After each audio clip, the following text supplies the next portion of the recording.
South India shopping mall the wedding మంత్ర సరికొత్త wedding collection south India shopping mall.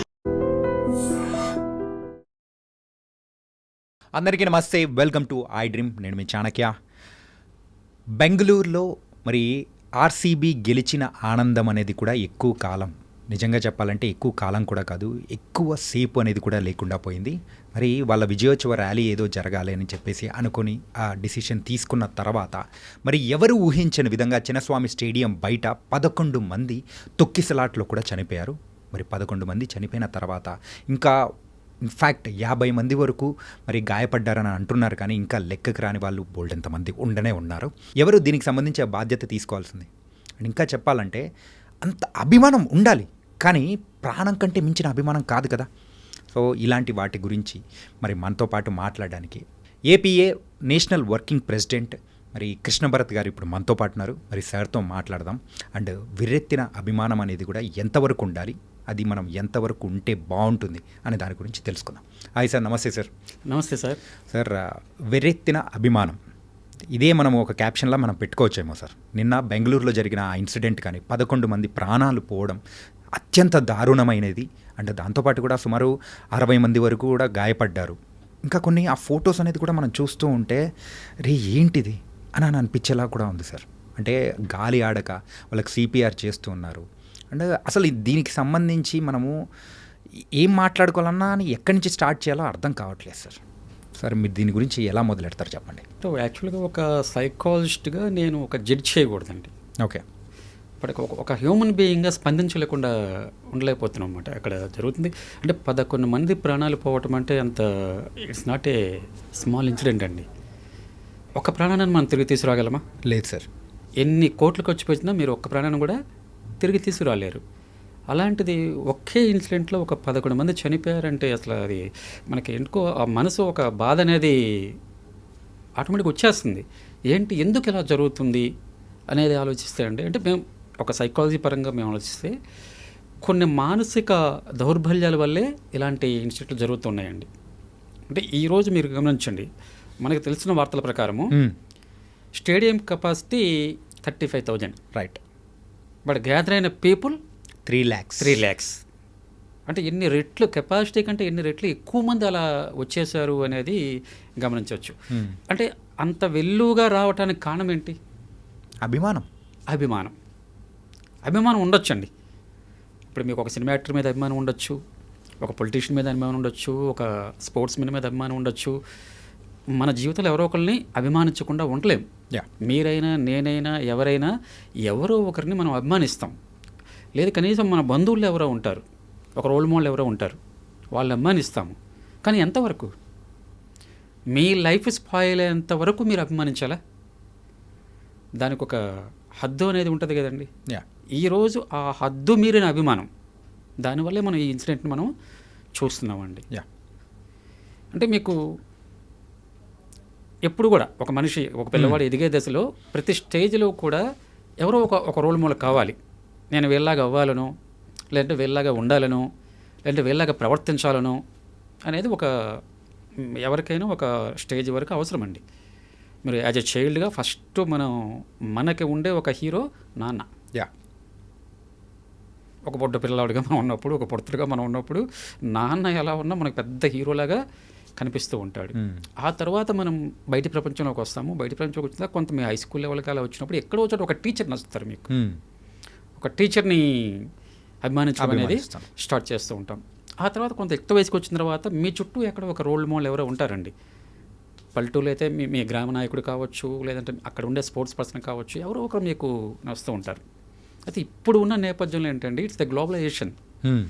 ఇప్పుడు ప్రపంచం అంతా ఒక గ్రామం అయిపోయింది. కాబట్టి అంటే మీ అభిమానం, మీరు ఎక్కడి వాళ్ళైనా అభిమానించవచ్చు. నాన్నని దాటిపోయాం, మనం టీచర్ని దాటిపోయాం.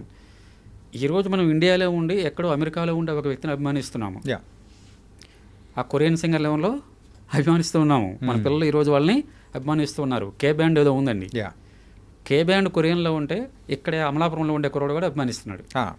అంటే ఆ ఎల్లలు అనేవి చెరిగిపోయాయి. చెరిగిపోయినప్పుడు దీని నేపథ్యంలో ఏమవుతుందంటే ఈ అభిమానం ఒక్కోసారి మోతాదు మించిపోతుంది. టు ఫ్రాంక్గా ఇప్పుడు నాన్న కానీ టీచర్ కానీ మీకు ప్రత్యక్షంగా కనపడే వ్యక్తులు ఉంటారండి. ఆ కనపడే వ్యక్తులకి వాళ్ళ లైఫ్ స్టైలు, వాళ్ళ ఆలోచన విధానము, వాళ్ళ జీవన శైలి మీకు ఐడియా ఉంటుంది. చూస్తారు మీరు. ఎక్కడో ఉండే ఒక సెలబ్రిటీ కానివ్వండి, ఒక క్రీడాకారుడు కావచ్చు, ఒక రాజకీయ నాయకుడు కావచ్చు, వాళ్ళ లైఫ్ స్టైల్ మీకు ఎలా తెలుస్తుంది? తెలియదు. వాళ్ళ ఆలోచన విధానం మీకు ఎలా తెలుస్తుంది? తెలియదు కదా. సో దీన్నే సింపుల్గా చెప్పాలంటే సైకాలజీలో పారాసోషల్ రిలేషన్షిప్ అంటారు. ఓకే, ఒక టెక్నికల్ వర్డ్ పారాసోషల్ రిలేషన్షిప్. అంటే నేను మీకు జీవితంలో ఎప్పుడు కలవను, కలిసే అవకాశం కూడా నాకు లేదు, అయినప్పటికీ మీ పట్ల నాకు అభిమానం ఉండటం, మిమ్మల్ని పిచ్చిగా అభిమానించడం, ఆరాధించడం కూడా. అభిమానం నుంచి ఆరాధించే స్థాయికి వెళ్ళిపోతూ ఉంటారు. అలా అని పోనీ మీరేమన్నా నన్ను కలుస్తారా? అవకాశం ఉండొచ్చు, ఉండకపోవచ్చు కూడా. అసలు నేను దాని గురించి ఆలోచించను, పిచ్చిగా ఆరాధించడమనే స్టార్ట్ చేస్తూ ఉంటాను అనమాట. దీని పర్యవసానాలే ఈరోజు మనం చూస్తూ ఉన్నాము. ఇక్కడ ఆ రోజు 3 లక్షల మంది వచ్చారండి. ఆ 3 లక్షల మందిలో మీకు టీంలో ఉండేవాళ్ళు ఎంతమంది పరిచయం అండి? చాలా తక్కువ మందికి పరిచయం పడింది. సోషల్ మీడియాలోనో లేదంటే ఎలక్ట్రానిక్ మీడియాలోనో ప్రింట్ మీడియాలోనో అలాగే తెలుసుకుంటాం మనం. మీడియాలో ప్రొజెక్ట్ చేసింది మాత్రమే మనకి తెలుసు, బిహైండ్ ద మీడియా తెలీదు. ప్రతి వ్యక్తి కూడా సామాజికంగా కనపడేది ఒకటి, పర్సనల్ లైఫ్లో ఉండేది మరొకటి ఉంటుంది కదా. ఇవన్నీ తెలుసుకున్నప్పుడు కదా మనం ఒకరిని అనుసరించాలా, ఒకరిని అనుసరించకూడదా, ఒకరిని అభిమానించాలా, ఒకరిని ఆరాధించాలా, ఎంతవరకు మనం వాళ్ళతో ఉండాలి అనేది డిసైడ్ చేయాల్సిందండి. అది మిస్ అయింది. అక్కడ అంతమంది జనం ఉన్నారని కూడా తెలుసు, కాకపోతే వాళ్ళందరినీ కూడా తోసుకొని లోపలికి వెళ్ళాలి, లోపల కూడా అంత కెపాసిటీ లేదని ఇక్కడ వెళ్తున్న వాళ్ళందరికీ తెలిసినా కానీ ఎందుకు అంత అభిమానంతో వెళ్ళి చూడాలి, ఇంక ఇప్పుడు కాకపోతే మరొకటి లేదు, అరే అక్కడికి పోతే మనకి ఏదన్నా అవుతుందని తెలిసినా కానీ వెళ్ళడం కానీ ఇలాంటివి చేస్తున్నారంటే ఏమనుకోవాలి అసలు? ఇదేంటి మనము మొట్టమొదటి చెప్పుకున్నట్టుగా కొంత మానసిక దౌర్బల్యం. అంటే పర్ఫెక్ట్గా ఒక సైకి పర్ఫెక్ట్గా ఉన్న వాళ్ళు ఎవరు కూడా అంత ఈజీగా ఈ టెండెన్సీలోకి వెళ్ళరు. ఓకే, అంటే ఒక వేలం వెరిగా అభిమానించడము, వాళ్ళని ఒక లైఫ్లో ఇంకో వాళ్ళే అంటే సెంటర్ ఆఫ్ ది లైఫ్ అయిపోతారు వాళ్ళు. ఎవరైతే దీనికి వెళ్తారో ఈ పారాసోషల్ రిలేషన్షిప్, దీని తర్వాత స్టేజ్ ఏంటంటే సెలబ్రిటీ వర్షిప్ సిండ్రోమ్ అంటారు. సెలబ్రిటీ వర్షిప్ సిండ్రోమ్ ఈ స్టేజ్కి వెళ్ళిపోయిన వాళ్ళకంటే వాళ్ళు ఇంకా వాళ్ళ లైఫ్లో వాళ్ళే సెంటర్. తన ఆలోచన వాళ్ళే, తన మాట వాళ్ళే, తన చేత వాళ్ళే, ఇంకా లైఫ్లో ఇంకో వాళ్ళే. అమ్మ నాన్న బంధువులు వీళ్ళెవరూ ఇంకా లేరు మాట. ఆ స్టేజ్కి వెళ్ళిపోతారండి. అలాంటి స్టేజ్కి వెళ్ళినప్పుడు మనం ఇలాంటి ప్రవర్తన చూస్తూ ఉంటాం. ఎట్టి పరిస్థితుల్లో ఆయన చూడాలి, దగ్గరుండి చూడాలి, ఎవరో ఒక అభిమాని ఉంటారు, దగ్గరుండి చూడాలి, ఆయన టచ్ చేస్తే చాలు. ఏమొస్తుందని టచ్ చేస్తే? ఏమన్నా వస్తుందా? వాళ్ళ ఆప్సెస్ అట్లా ఉంటుంది అన్నమాట. అంత పీక్కి వెళ్ళిపోతారు. జస్ట్ అలా టచ్ చేస్తే చాలు, జన్మధన్యం అయిపోతుంది. దగ్గర నుంచి చూస్తే చాలు, ఆయన ఒక షేక్ హ్యాండ్ ఇస్తే చాలు, ఇంకా ఈ జీవితానికి ఇదే చాలు అయిపోయింది అనుకుంటారు అనే ఒక స్టేజ్కి వచ్చేస్తారండి. ఇలాంటి వాళ్ళే అక్కడ దాకా వెళ్ళగలుగుతారు, అంత రిస్క్ తీసుకోగలుగుతారు. మామూలుగా ఆలోచించే వాళ్ళు ఎవరు కూడా వెళ్ళలేరు కదండి. ఎందుకబ్బా మనకి టీవీలో చూస్తున్నాము, లేదా రేపొద్దున పేపర్లో చదువుతాము, లేదా మరో మ్యాచ్ అప్పుడు వెళ్తాము, మరో ఇచ్చినప్పుడు మనం కలుద్దాంలే అనే ఒక ఆలోచన ఆటోమేటిక్గా వస్తుంది. ఎవరైతే ఈ మానసిక దౌర్బల్యం ఉంటుందో కొంచెం వీక్గా ఉంటారో, అంటే స్టడీస్ కూడా ఏం చెప్తున్నాయంటే సార్, సెల్ఫ్ ఎస్టీమ్ ఎవరికైతే తక్కువగా ఉంటుందో వాళ్ళకి ఇలాంటి టెండెన్సీ ఉంటుందంటండి, ఈ వర్షిప్ సిండ్రోమ్ అనేది. Number 1 point. అలాగే ఎవరైతే డిప్రెషన్ అండ్ యాంగ్జైటీలో ఉంటారో వాళ్ళకు కూడా ఈ టెండెన్సీ ఎక్కువగా కనిపించే అవకాశం ఉంటుంది. ఎందుకంటే వాళ్ళు దాన్ని కోప్ చేయడం కోసం ఇది ఎంచుకుంటారు.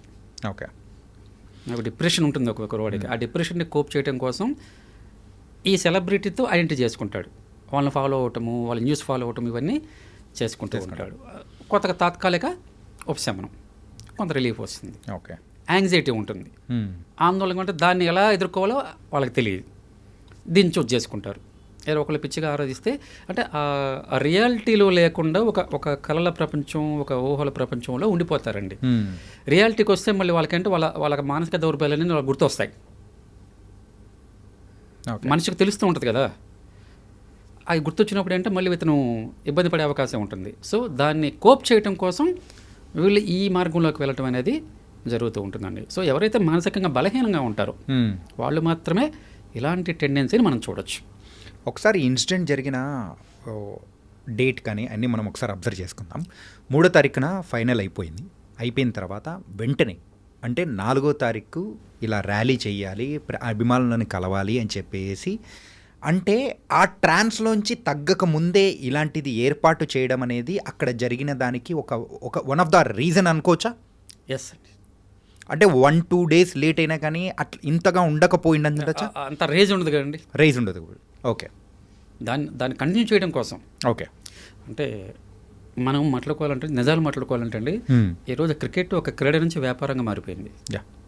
అది కొంచెం వినటానికి కష్టంగా ఉన్నా మనం అంగీకరించాల్సిన వాస్తవం అది.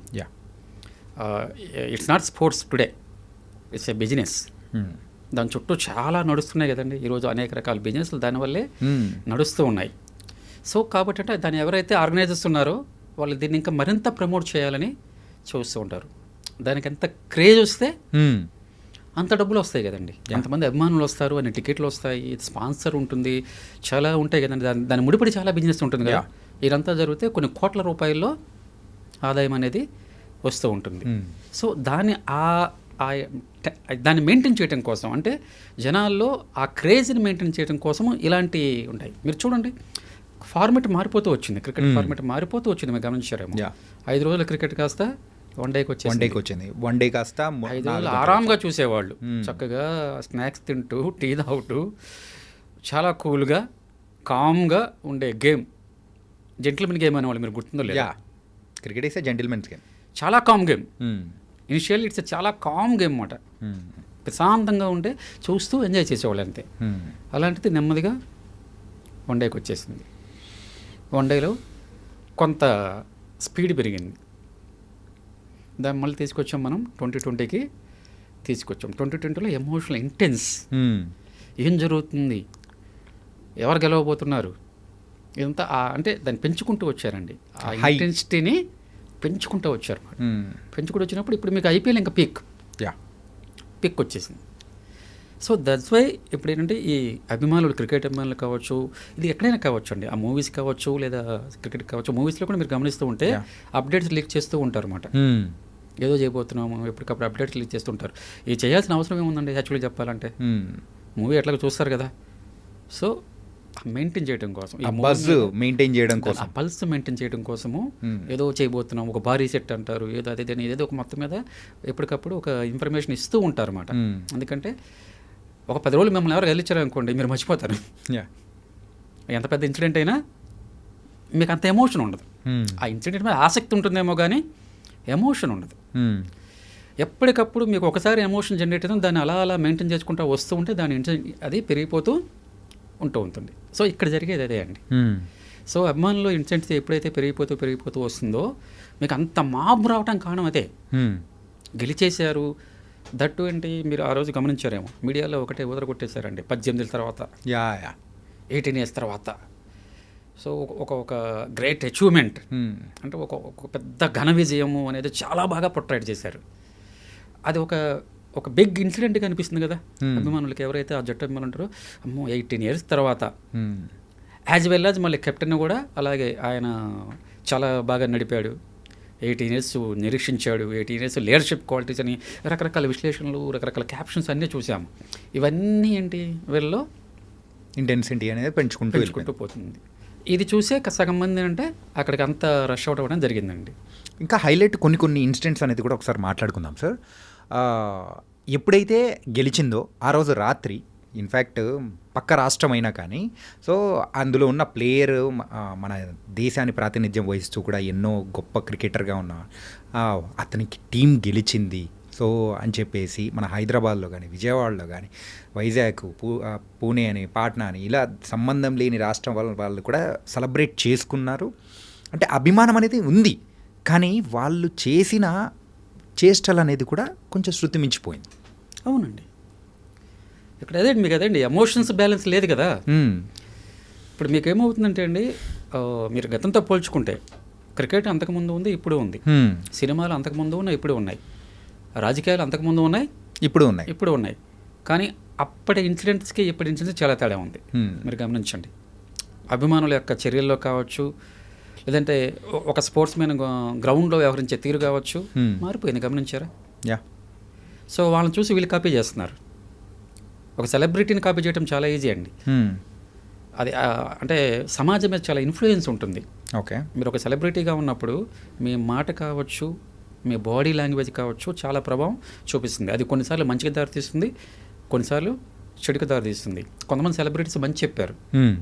లైక్ ఎగ్జాంపుల్ మీకు చిరంజీవి గారు కళ్ళు డొనేట్ చేయమంటే లక్షల మంది యువత కళ్ళు డొనేట్ చేశారు. It's a good thing. So అంత పవర్ ఉంటుంది ఒక సెలబ్రిటీ స్థానంలో ఉన్న వాళ్ళకి, అంత పవర్ ఉంటుంది. ఇలాంటి వాళ్ళు అంటే కొంత వాళ్ళు ఎమోషన్స్ ఎలా ఎక్స్ప్రెస్ చేయాలి అనేది ఒక వైల్డ్గా ఎక్స్ప్రెస్ చేసినప్పుడు వాళ్ళ అభిమానించే వాళ్ళు దాన్ని కాపీ చేసే అవకాశం ఉంటుంది కదా. ఒక సామాజిక ఆమోదయోగం కాని విధంగా ఎక్స్ప్రెస్ చేయడం అనేది జరుగుతుంది కదండి. ఈరోజు మనం చూస్తున్నాం. మీ గతంలో ఒక కోపం వస్తే ఏం చేసేవాళ్ళండి? కోపడతాము, అరుస్తాం. కానీ ఇప్పుడు ఏదో కొంచెం హ్యాండ్ గెచ్చర్స్ వచ్చేసాయి. కోపం వస్తే ఒక ఇట్లా అనుకోవటము ఏదో ఒకటి వచ్చిందండి. ఇంతకుముందు లేదు కదా, లేదు, ఈ గెచ్చర్ లేదు. మీరు గమనించారు లేదు? ఒక సెలబ్రిటీ దాన్ని వాడిన తర్వాతనే ఈరోజు ఆ గెచ్చర్ని మనం చూస్తూ ఉన్నాము. అలాగే కొన్ని పదాలు మనం చాలా క్యాజువల్గా వాడే పదాలు గతంలో లేవు. ఎక్కడో ఒక చోట ఒక మూవీలోనో ఒక సెలబ్రిటీ నుంచో ఒక రాజకీయ నాయకుడి నుంచో ఎక్కడి నుంచో వచ్చిన తర్వాతనే అవి జనాల్లోకి చొచ్చుకొచ్చాయి. మీరు ఇప్పుడే కదండి ఆ రోజు కూడా చూడండి, స్వాతంత్రోద్యమంలో వందే మాత్రం అనేది జస్ట్ ఒక వర్డ్ ఎంతగా వ్యాపించింది, ఎంతగా ప్రభావితం చేసింది అనేది మనం చూసాం కదా. లైక్ దట్ ఈరోజు కూడా ఆ పదాలకి అంత, అంటే ఒక సెలబ్రిటీ దగ్గర నుంచి వచ్చే పదాలకి అంత పవర్ ఉంటుంది. బట్ అప్పుడు కొంచెం బాధ్యతాయుతంగా ఉండేది, ఇప్పుడు కొంత బాధ్యతాయుతంగా ఉండడం. డిఫరెన్స్ అది. ఆ పవర్ అలాగే ఉంది. ఆ పవర్ని వినియోగించే విధానంలో, దాన్ని జనాలకు అందించే విధానంలో కొంచెం డిఫరెన్స్ వల్లే మనం ఇలాంటి కొన్ని సంఘటనలు ఇలాంటివి మనం చూస్తూ ఉన్నామండి. అది కొంచెం బాధాకరం. సార్, ఈ ఇన్సిడెంట్ అయితే జరిగింది, అక్కడ పోయిన ప్రాణాలని ఎలా తీసుకురాలేదు. కాకపోతే మళ్ళీ తల్లిదండ్రులకు కానీ, లేకపోతే ఎవరైతే పిల్లలు కొంచెం అభిమానిస్తూ ఎవరైతే యూత్లో ఉంటారో తల్లిదండ్రులకు మీరు ఇచ్చే సజెషన్స్ ఏంటి? అంటే పిల్లల్ని ఎలాంటి మార్గంలో ఈ అభిమానాన్ని కూడా పెంచుకోవాలి అనే దాని గురించి మీరు ఎట్లాంటి సజెషన్స్ ఇస్తారు? ఇలాంటి ధోరణి పెట్టడంలో వీళ్ళ పాత్ర కూడా ఉంటుందండి. ఖచ్చితంగా కుటుంబం పాత్ర ఉంటుంది. అంటే మనం ఎవరిని ఐడియల్గా తీసుకోవాలి, ఎవరిని రోల్ మోడల్గా తీసుకోవాలి అనేది యాజ్ ఎ కిడ్గా నాకు తెలియదు. నేను ఎవరైనా తీసుకోవచ్చు, ఎందుకంటే ప్రపంచం నాకు తెలియదండి. కానీ ఇది మంచి ఇది చెడు అని చెప్పాల్సింది ఎవరు? తల్లిదండ్రులే, పేరెంట్స్ చెప్పాలి, కుటుంబ సభ్యులు చెప్పాలి. అంటే ఫర్ ఎగ్జాంపుల్ మీరు చూడండి, మనం ఆ మధ్య ఒక మూవీలో ఒక ఘటన జరిగింది. ఒక బాలుడు బాగా గాయపడ్డాడు, ఒక వివాహిత చనిపోయింది. మీరు ఆ ఘటన తీసుకుంటే ఆ బాబు 11 ఏళ్ళు 10 ఏళ్ళు ఉన్నట్టున్నాయండి. ఏదో సంథింగ్ ఒక బాలుడు. తనకి పర్టికులర్ ఒక సినిమా యాక్టర్ అంటే బాగా ఇష్టము, తప్పులేదు, పేరెంట్స్ కూడా యాక్సెప్ట్ చేశారు. అతను పెట్ నేమ్ కూడా అదే పెట్టుకోవడము, అలాగే యాక్షన్ చేయటము, ఆ హ్యాండ్ గెచ్చర్స్ కానీ అలాగే యాక్ట్ చేయటము, దాన్ని పేరెంట్స్ ఎంకరేజ్ చేయటము, దాని పెట్ నేమ్ కూడా దాన్నే ఫిక్స్ చేయటము, దట్టు ఫస్ట్ డే చూడాలని ఫ్యామిలీ మొత్తం వెళ్ళడము, థియేటర్కి వెళ్ళటము. అసలు మీకు ఇంకొక నాకు అసలు ఆశ్చర్యం వేసిందండి. అసలు ఇన్సిడెంట్ జరిగినప్పుడు సదరు వ్యక్తి జీతం 30,000 అయితే 12 రూపాయలు పెట్టి టికెట్లు కొన్నారు సార్. ఎలా ఇంకా మీ జీతంలో 40-50% వెళ్ళిపోతే మిగిలిన నెల మొత్తం ఎలా అండి? పోనీ మీకు 3 లక్షలు 4 లక్షలు ఉంటే సర్లే ఓకే అనుకోవచ్చు. సాధారణమైన ఒక మధ్యతరగతిలో ఉండి నెలకి 30,000 రూపాయలు జీతం మనకు వస్తూ ఉంటే దాంట్లో హాఫ్ ఆఫ్ ది మనము ఒక సినిమాకు ఖర్చు పెట్టేస్తున్నామంటే అర్థం ఏంటండి? పేరెంట్స్ దగ్గర నుంచి వచ్చింది కదా, అది చెప్పాలి కదా పేరెంట్స్. మనము అరే బాబు అభిమానం ఉండొచ్చు, మనం వెళ్దాము, తర్వాత రోజు వెళ్ళొచ్చు, లేదా 100 రోజులు 10 రోజులు 150 రోజులు ఆడుతుంది కదండి, ఎప్పటికప్పుడు మనం చూడొచ్చు. ఇది చెప్పలేకపోవటం వల్లే కదా ఈరోజు ఒక బిడ్డకి తల్లి లేదు. తల్లి లేకపోతే ఆ బిడ్డ మీద ఎంత ఇంపాక్ట్ ఉంటుందండి, రేపు అతని భవిష్యత్తులో ఎంత ఇంపాక్ట్ ఉంటుంది. అలాగే ఈ ట్రామా, ఆ కుర్రవాడు ఇంత మెస్సప్ అయింది కదా, తొక్కిట్లాట్లు, హాస్పిటల్స్, ఆ తర్వాత దాని మీద మళ్ళీ రకరకాల న్యూస్లు, ఇవన్నీ పిల్లవాడు తెలుస్తుంది కదండి. ఇది తన మెంటల్ హెల్త్ మీద ఎంత ప్రభావం చూపిస్తుంది? ఆ ట్రామా ఎంత క్యారీ చేయాలి అతను? దీన్ని ఎవరు సరి చేస్తారు? ఇదంతా ఎక్కడి నుంచి వచ్చింది? పేరెంట్స్ కొంచెం కంట్రోల్ చేయలేకపోవటం వల్ల. వాళ్ళు చెప్పాలి కదా మనం ఎవరిని ఇష్టపడాలి, ఇష్టపడటం కూడా ఏ స్థాయిలో ఇష్టపడాలి. ఇష్టపడడం తప్పులండి, ఎవరికి వస్తుంది. కానీ ఏ స్థాయిలో ఇష్టపడాలి అనేది కూడా మనం చెప్పడం అనేది మన వైపు నుంచి ఉండాలి కదండి. అవును సార్. అది ఏ వయసులో అయినా, ఏ వయసులో అయినా మనం అంటే ఎంతవరకు హద్దుల్లో ఉండాలి, ఏది శృతి మించుతుంది, ఏది విత్ ఇన్ బౌండరీస్లో ఉంటుంది అనేది మనం ఎప్పుడూ చెప్తూ ఉండేది. అది తల్లిదండ్రులు కావచ్చు, సమాజం కావచ్చు, పెద్దలు కావచ్చు, ఎవరైనా ఒకళ్ళు చెప్పేవాళ్ళు ఎప్పుడు ఉండాలి. ఈరోజు అది లేదు. అది లేకపోవడం వల్లే మనం ఇలాంటివన్నీ చూస్తూ ఉన్నాం. సార్, అభిమానం ఉండాలి కానీ ప్రాణం బలి తీసుకునేంత అభిమానం మాత్రం కరెక్ట్గా ఉండకూడదేమో కదా సార్. అదే కదండి ఈరోజు అక్కడ ప్రమాదం ఉంటుందని తెలిసినా కానీ ఇన్ఫ్యాక్ట్ వెళ్ళి మరి ఏదో ఒకటి మన వంతు పార్టిసిపేట్ చేయాలి, ఏదైతే ఏముంది అని ముందుకు వెళ్ళిపోవడాలు. అంటే మనం ముందుకెళ్తున్నామంటే మనతో పాటు చుట్టుపక్కల వాళ్ళు కూడా ఇబ్బంది పడుతున్నారని చెప్పేసి మినిమం అనేది కూడా ఆలోచించుకోకుండా అలా జరిగిన ఇన్స్టెంటే కదా ఈ తొక్కిసలాట అనేది కూడా. అక్కడ కొంచెం ఎవరో ఒకరు బాధ్యతాయుతంగా అన్నా కానీ, ఒక 1000 మంది ఆలోచించినా కానీ ఈరోజు ఆ ప్రాణాల్లో కొన్ని ప్రాణాలను మనం కాపాడుకునే వాళ్ళం. ఒకటి నిలబడినా గ్రేటే కదండి. యా, ఇంకొకటి నిలబడినా ఆ ఇన్సిడెంట్ ఒకటి నిలబడినా గ్రేటే కదా. కానీ ఇక్కడ ఏంటంటే ఎవరికి వాళ్ళు అదే చెప్పలేండి, పిచ్చి అభిమానం, వెర్రి అభిమానంతో నేను చూసేయాలి, యా, పక్కన తోసేసి నేను ముందుకి వెళ్ళిపోవాలి. ఎవడికి ఏమైపోతున్నా సంబంధం లేదు. ఒక క్రమబద్ధంలో వెళ్తే అందరం చూడగలము అనే ఆలోచన రాదండి, సహజంగా రాదండి అది. ఎందుకంటే అది గుంపు మనస్తత్వం, మాప్ బిహేవియర్ మాట. ఈ మాప్ బిహేవియర్ ఉన్నప్పుడు అంటే ఎవరో ఒకరు స్టార్ట్ చేశారంటే ఇంక అందరూ పోలోమని పరిగెట్టేయటమే.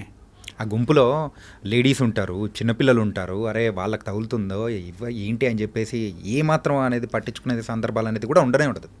మీరు గమనించలేదు, పాపం చిన్న బాబు ఫోటో చూస్తుంటే అసలు ఆ పోలీస్ ఆఫీసర్ ఎత్తుకొని వెళ్తూ ఉంటే ఎంత బాధేస్తుంది సార్. అసలు ఒకసారి ఒక ఒళ్ళంతా జల్దరిచ్చేస్తుందండి. ఏంటి అసలు నిన్నటిదాకా మనతో అట్లా ఇంట్లో ఆడుకున్న బాబు రేపు నుంచి లేడు అంటే తల్లిదండ్రుల పరిస్థితి ఏంటండి? ఆ దాంట్లో ఒక తమ్ముడు ఉంటాడు, ఒక అన్న ఉంటాడు, ఒక భర్త ఉంటాడు. అందులో ప్రాణాలు విడిచిన వారు అందరూ కూడా యూత్ సార్. రకరకాల పొజిషన్లో బంధాలు ఉండే వాళ్ళు ఉంటారు కదండి. వాళ్ళందరి పరిస్థితి ఏంటంటే, ఆ కుటుంబాల పరిస్థితి ఏంటి? అసలు వాళ్ళు ఎలా కోలుకోవాలి దీని నుంచి? అది అసలు మీరు తలుచుకుంటేనే అసలు మనకి ఎంత ఒక ఫీలింగ్ రావట్లేదంటండి, ఎంత బాధ వేస్తుంది. ప్రాణాలు పోయిన వాళ్ళ సంగతి ఇంకా వాళ్ళు పోయారు, కాకపోతే గాయపడిన వాళ్ళ సంగతి సార్, కాలిరిగో చెయ్యి ఇరుగో లేకపోతే తలకి ఏదన్నా తగిలో అది వాళ్ళ జీవితాంతం అనేది కూడా క్యారీ ఫార్వర్డ్ అవుతూ ఉంటే ఇంకెంత బాధపడాలండి. లైఫ్ ఎంత ముందులాగా ఉండదు కదా, ఉండదు కదా సార్, మారిపోతుంది కదా. ఎలా అండి ఇది? సో ఇక్కడ మనం అదేనండి అసలు మనం తెలుసుకోవాల్సింది ఏంటంటే, అభిమానించడంలో తప్పు లేదు, కానీ ఆ అభిమానం ఎప్పుడు కూడా హద్దులు మీరకూడదు. అది గమనించాలి, చుట్టుపక్కల వాళ్ళు గమనించాలి. మన ఇంట్లో ఒక కుర్రోడే ఉన్నాడు, నువ్వు ఒక హీరో పట్ల లేకపోతే ఒక క్రీడాకారుడు పట్ల లేకపోతే ఒక రాజకీయ పట్ల అభిమానించు, తప్పలేదు. నువ్వు రాజకీయ నాయకుని అభిమానించావా, ఎలక్షన్ అప్పుడు వెళ్ళి ఓటై. ఒక స్టార్ని అభిమానించావా, సినిమాకి వెళ్ళు, నీ వల్ల ఒక 10 రూపాయలు వస్తాయి స్టార్కి, ఎనఫ్. ఒక క్రీడాకారుని అభిమానించావా, ఆయన మ్యాచ్ జరుగుతుంటే ఓపుకుంటే చూడు, లేదంటే టీవీలో చూడు, అంతే. అంతేగా మీ ప్రాణాల మీదకి తెచ్చుకునేంత అభిమానాన్ని మనము ఎట్పరిలో ప్రోత్సహించకూడదు కదండి. దాన్ని అక్కడే మనం అడుగుకట్ట వేయాలి. చుట్టుపక్కల ఉన్న వాళ్ళు ఎవరో ఒకరు, ఇంట్లో వాళ్ళు లేకపోతే ఫ్రెండ్స్ లేకపోతే ఎవరో ఒకరు ఉంటాం కదండి. మనం అరే ఇది మంచిది కాదు, ఈ టెండెన్సీ మంచిది కాదు అనేది మనం చెప్తూ ఉండగలిగితే ఎంతో కొంత వచ్చే అవకాశం ఉంటుందండి. ఆ స్థాయి మించిపోయినప్పుడు ఇంకా మాలాంటి సైకాలజిస్టులు అవసరం అవుతారు. ముందు మన చుట్టూ ఉండే ఆ నెట్వర్క్ ఉంటుంది కదండి, ఆ నెట్వర్క్ స్థాయి మించినప్పుడు ప్రొఫెషనల్ హెల్ప్ అవసరం అవుతుంది. అప్పుడు ఇంక తప్పదు, కనీసం అదన్నా సజెషన్ ఇవ్వగలగాలి కదా. కానీ ఈరోజు ఎంతమంది తీసుకుంటున్నారండి? వన్ ఆఫ్ ద సర్వే ప్రకారం భారతదేశంలో దాదాపుగా 85 to 90% ఈ సెలబ్రిటీ వర్షిప్ సిండ్రోమ్తో ఉన్నారండి. 85 to 90% పీపుల్లో. వీళ్ళలో ఎంతమంది అంటే లెవెల్స్ ఉంటాయి దీంట్లో అండి, 3 లెవెల్స్ ఉన్నాయి. ఈ సెలబ్రిటీ వర్షిప్ సిండ్రోమ్లో 3 లెవెల్స్ ఉంటాయి.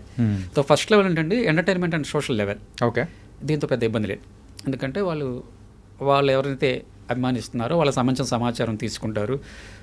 మూవీస్ చూడటమో లేదంటే న్యూస్ పేపర్ చూడటమో వాళ్ళకి సంబంధించిన సమాచారము తీసుకుంటూ ఉంటారు. ఏమి ఇబ్బంది లేదు, వాళ్ళ సాధారణ జీవితానికి ఏమీ ఇబ్బంది లేదు. నెక్స్ట్ లెవెల్ ఉంటుందండి. నెక్స్ట్ లెవెల్ అంటే సోషల్ లెవెల్. ఈ సోషల్ లెవెల్లో ఏమవుతుందంటే వాళ్ళు ఆటోమేటిక్గా ఏమవుతారంటే preoccupation with the celebrity. ఇంకో వాళ్ళ ఆలోచనలో వాళ్ళే ఉంటారు. వాళ్ళు ఎక్కడికి వెళ్ళారు, ఏం చేశారు, అప్డేట్స్ కావాలి, ఎప్పటికప్పుడు అప్డేట్స్ కావాలి. ఈరోజు ఏం చేశారు మీరు అసలు. నేను ఆశ్చర్యపోతూ ఉంటానండి అప్పుడప్పుడు. ఒక సెలబ్రిటీకి అబ్బాయి పుడితే అదొక న్యూసు, వాళ్ళ కుక్క పిల్ల ఒక న్యూసు, అసలు ఏమైపోతున్నాము? యా. అసలు ఏది వార్త అంటే ఏది మనము వినాలి, ఏది మనం బ్రెయిన్లో పెట్టుకోవాలి, ఇదన్నీ అన్నెసరీ కదండి. అంటే ఆ స్థాయికి వెళ్ళిపోతారు అన్నమాట. ప్రీ ఆక్యుపేషన్ అంటారు దీన్ని. యా. ఇంకా పూర్తిగా ఇదే ఉంటుంది. నెక్స్ట్ లెవెల్ అండి pathological, border line and pathological level అంటారండి. ఇది ఇంకా మీకు ఎక్స్ట్రీమ్ మాట. ఎక్స్ట్రీమ్. ఇంకా వాళ్ళ కోసం ఏమైనా చేసేస్తారు. యా. వాళ్ళ కోసం ప్రాణం తీస్తారు, ప్రాణాలు తీసుకుంటారు. ఇంకా అంటే వాళ్ళ లైఫ్ ఇంకా సెంటర్ ఆఫ్ లైఫ్, ఇంకా వాళ్ళ జీవితమే వాళ్ళు. మీరు అందుకే చూడండి, కొంతమంది దేవుడు అంటారు. నవ్వొచ్చిద్దండి నాకు. దేవుడు ఏంటండి, ఇట్లా ఎలా వస్తుంది ఆ కాన్సెప్ట్? దేవుడు ఏంటి? ఒక క్రీడాకారుడు ఉన్నారంటే తన ప్యాషన్ అది. ఆయన ఎంతో కష్టపడి ఆ స్థాయికి వచ్చారు, దాన్ని ఎంజాయ్ చేస్తున్నాడు ఆయన, తన ప్రొఫెషన్ అది. ఒక యాక్టర్ ఉన్నారంటే తన వృత్తి అది, దాంట్లో ఆయన ఎంతో మెలకువలు నేర్చుకున్నాడు, ఆయన దాని తగ్గట్టుగా వెళ్తున్నారు. ఒక పొలిటీషియను తన కెరీర్ అది. మనం ఏం చేస్తున్నాం, నువ్వేం చేస్తున్నావు? అదే ఆ లిమిట్స్ అనేది దాటిపోతుంది. నీ కెరియరు ఇది చూసుకోవాలి కదా. వాళ్ళు అదే చేస్తుంది. వాళ్ళకి ఏదైతే ఇష్టమో దాన్ని ఎంచుకున్నారు, ఆ రంగాన్ని ఎంచుకున్నారు, ఆ రంగంలో వాళ్ళు టాప్ మోస్ట్లో ఉండటానికి వాళ్ళు కష్టపడుతున్నారు, వెళ్తున్నారు. మరి మీరేం చేస్తున్నారు? ఇన్స్పైర్ అవ్వాలి, కానీ ఇన్స్పైర్ అవ్వాలి. అది అంతేగాని ఇట్లా ఇంకా వాళ్ళ సెంటర్ ఆఫ్ లైఫ్ మాట. ఇంకా వాళ్ళంటే వాళ్ళు కదిలినా ఒక వార్తే, ఇంకా వాళ్ళు ఎక్కడికి వెళ్ళినా తెలియాలి, వాళ్ళ లైఫ్లో ఏం జరిగినా తెలియాలి, వాళ్ళు ఏమి చేసినా తెలియాలంటే వాళ్ళకు తుమ్మినా దగ్గినా వార్తే నాకు తెలియాలి. Yes sir. ఇలాంటి టెండెన్సీ వచ్చినప్పుడు మనం ఇవి చూస్తామండి. ఇట్లాంటి విపరీత పరిణామాలు చూస్తూ ఉంటాము. అది అసలు అది సమాజానికి కూడా అంత మంచిది కాదండి. మీరు రోల్ మోడల్గా తీసుకోండి. ఇప్పుడు ఒక స్థాయికి వచ్చారంటే అంత ఈజీ కాదండి. ఒక క్రీడలో కావచ్చు, మూవీస్లో కావచ్చు, ఎనీ ఫీల్డ్ వాళ్ళు ఎంతో రాళ్ళు ఉంటాయి, ముళ్ళు ఉంటాయి, అన్నీ ఉంటాయి. ఆ స్థాయికి వచ్చారంటే అన్ని దాటుకునే వాళ్ళు వచ్చి ఉంటారు కదా. దాన్ని కదా మనం చూడాల్సింది, ఆ జర్నీ కదా చూడాల్సింది, వాళ్ళ పట్టుదల కదా చూడాల్సింది, వాళ్ళ క్రమశిక్షణ కదా చూడాల్సింది. ఈరోజు మనము వాళ్ళు క్రికెట్ ఫర్ ఎగ్జాంపుల్ చూడండి, 30 years అప్పుడు 40 years కూడా వాళ్ళు ఫిట్నెస్ మెయింటైన్ చేస్తున్నారు. మనం బీర్లు తాగుతూ క్రికెట్ చూస్తున్నాం. అలా అవుతుంది సార్. వాళ్ళు బాగానే ఉన్నారు. వాళ్ళకి కావాల్సింది వాళ్ళు సిద్ధం చేసుకుంటున్నారు. వాళ్ళు ఫిట్నెస్ కావాలి, ఫిట్నెస్గానే ఉంటున్నారు. దానికి ఏం కావాలో చేస్తున్నారు. మీరు దాన్ని వదిలేశారు. దాన్ని చూస్తూ మీ ఫిట్నెస్ గురించి మీరు ఆలోచించట్లేదు. ఇక్కడ మనం స్ఫూర్తి తీసుకోవాలి. అంతేగాని పిచ్చిగా ఆరాధించడం అనేది ఎప్పుడు ఉండకూడదు, తప్పు. So nice sir. అండ్ దీని గురించి అయితే అండ్ సైకలాజికల్గా మీరు ఇచ్చిన విశ్లేషణ అనేది కూడా చాలా చక్కగా ఉంది. అండ్ ఇన్స్పైర్ అవ్వాలి, కానీ మరి వెర్రితనంగా పిచ్చితనం మాత్రం చేయకూడదు అనేది మాత్రం అర్థమవుతుంది మీరు చెప్పిన దాని తగ్గట్టు. So thank you so much sir. Thank you అండి. Thank you so much.